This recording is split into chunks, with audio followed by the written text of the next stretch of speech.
together with many great metal musicians. You've made a metal allegiance, right?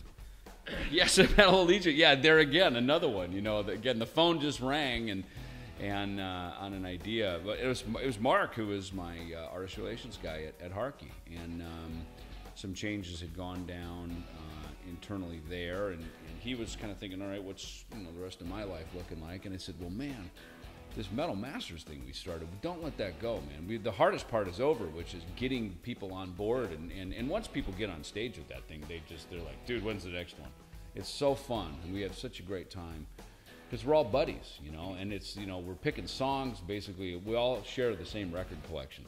We've all know each other for a long time. Yeah, we've all grown up together, And now we're even ushering in a new generation on our record. We have like Misha and guys from Dillinger Escape Plan and Alyssa from Arch Enemy. So again, there's this whole new generation of just super fantastic singers and musicians and people that are really changing the course of the future of metal, which it needs. It can't stay the same. It needs to keep growing and developing. So yeah, Metal Allegiance has just really become it's a labor of love. I think as long as music is a labor of love, it just kind of keeps going. Can't wait to listen to this album. Yeah, you'll like it. It have to be great. You're gonna dig it. Yeah, it's definitely a proud moment for sure. Okay, so let's give something to our readers who aren't the students here, and let's get back to basics. What is the most important thing when you want to play heavy metal on bass?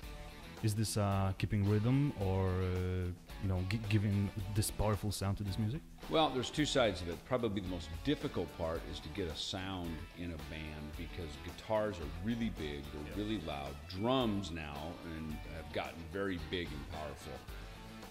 Starting probably with some of the early Iron Maiden records, and then certainly once we got into like Vinnie Paul and a lot of that Pantera production, man, the drums just got huge, Excuse me, and so those getting a sound that works is a big part of it. It's as much a part of it as it is the notes you play, because metal you're creating a big sound.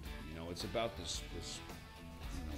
It isn't just here's the notes or here's the melody. It's really a unique thing, and it's funny because a lot of these jazz guys that are here at the camp, I'll be sitting down riffing through something, and I've ended up using a pick, for most of my career, just because it helps me get that sound, and it's really a part of it.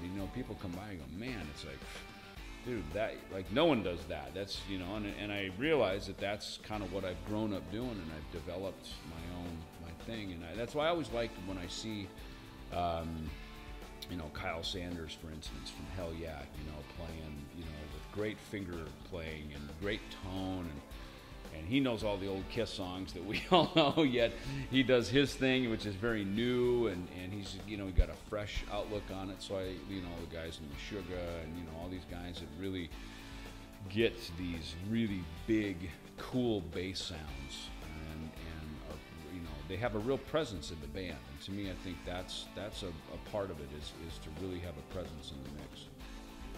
What more do you want to accomplish in music? It's funny. I just kind of live day by day, and an email shows up, the phone rings, a thing happens, and I just kind of just really try to live in the moment.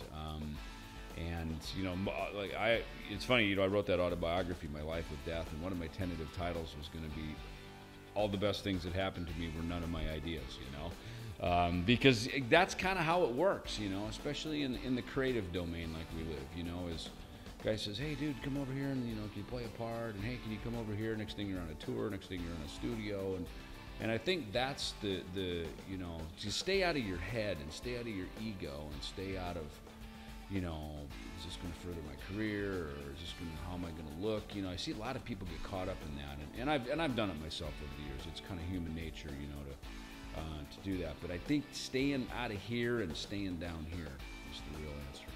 Okay, one last question for you. Who is the greatest bass player in heavy metal?